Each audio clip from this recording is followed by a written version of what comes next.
കണ്ണൂർ പയ്യന്നൂരിൽ ബി.ജെ.പി. പ്രവർത്തകരുടെ വീട്ടിൽ റീത്ത് വെച്ച CPM. BJP. Punchakkad secretary Vijesh ഓവിയുടെ വീട്ടിന്റെ വരാന്തയിലാണ് റീത്ത് വെച്ചത്.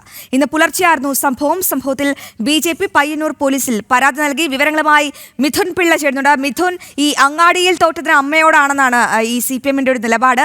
നമുക്കറിയാം, ജനാധിപത്യത്തിന്റെ ഏറ്റവും വലിയ സൗന്ദര്യം ആ വിജയം അല്ലെങ്കിൽ ആ പരാജയം അംഗീകരിക്കുക എന്നതാണ്. പക്ഷേ ഈ പരാജയം ഈ CPM-ന് അംഗീകരിക്കാൻ കഴിയുന്നില്ല. അതിൽ വിരളി പൂണ്ട് വടിവാളെടുക്കുന്നു, വീടുകൾ നശിപ്പിക്കുന്നു, തീയിടുന്നു.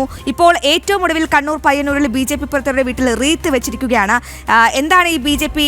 പോലീസ് നൽകിയ പരാതിയിൽ വ്യക്തമാക്കുന്ന കാര്യങ്ങൾ? അശ്വതി, ഇന്ന് രാവിലെയാണ് ഈ ഒരു സംഭവം ശ്രദ്ധയിൽപ്പെട്ടത്. കണ്ണൂർ പയ്യന്നൂരിലാണ് ബി.ജെ.പി. പ്രവർത്തകന്റെ വീട്ടിൽ CPM-കാർ റീത്ത് കൊണ്ടുവച്ചത്. ബി.ജെ.പി. പുഞ്ചക്കാട് ജനറൽ സെക്രട്ടറിയായ വിജേഷ് ഓവിയുടെ വീട്ടിന്റെ വരാന്തയിലാണ് റീത്ത് വെച്ചത്. ഇന്ന് പുലർച്ചെയാണ് വിജേഷ് ഈ സംഭവം കണ്ടത്. സംഭവം ശ്രദ്ധയിൽപ്പെട്ട ഉടനെ ബി.ജെ.പി. നേതൃത്വം പയ്യന്നൂർ പോലീസിൽ പരാതി നൽകിയിട്ടുണ്ട്. പയ്യന്നൂർ നഗരസഭയിലെ കണ്ണങ്കാളി 23-24 വാർഡുകളിൽ ബി.ജെ.പിയുടെ വളർച്ചയിൽ വിരളി പൂണ്ടിട്ടാണ് ഇത്തരത്തിൽ റീത്ത് കൊണ്ടുവച്ചതെന്നാണ് അറിയാൻ വേണ്ടി സാധിക്കുന്നത്. CPM-ന്റെ ശക്തി കേന്ദ്രമാണിടം. മുൻകാലങ്ങളിൽ ബി.ജെ.പി. സ്ഥാനാർത്ഥികളെ മത്സരിക്കാൻ പോലും വിടാതെ ഭീഷണിപ്പെടുത്തി നിർത്തുന്ന ഒരു സാഹചര്യമുള്ള സ്ഥലം കൂടിയാണ് അവിടെ. ഈ പ്രദേശത്താണ് ഭീഷണികളെ വകവയ്ക്കാതെ ബി.ജെ.പി. സ്ഥാനാർത്ഥികൾ മത്സരിക്കുകയും മികച്ച വോട്ട് നേടുകയും ചെയ്തത്.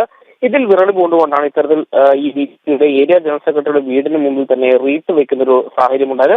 എന്ന സംഭവവുമായി ബന്ധപ്പെട്ട് ബി.ജെ.പി. നേതൃത്വം പയ്യന്നൂർ പോലീസിൽ പരാതി നൽകിയിട്ടുണ്ട്. അശ്വതി, തീർച്ചയായും മിഥുൻ, കണ്ണൂർ പയ്യന്നൂരിലാണ് ഇത്തരമൊരു സംഭവം ഉണ്ടായിരിക്കുന്നത്. അതായത് ബി.ജെ.പി. പ്രവർത്തകരുടെ വീട്ടിൽ റീത്ത് വെച്ചിരിക്കുകയാണ് CPM. BJP. Punchakkad secretary Vijesh ഓവിയുടെ വീട്ടിന്റെ വരാന്തയിലാണ് റീത്ത് വെച്ചത്. ഒരു വധഭീഷണി, അതാണ് അവിടെ നിന്നും കാണാൻ സാധിക്കുന്നത്.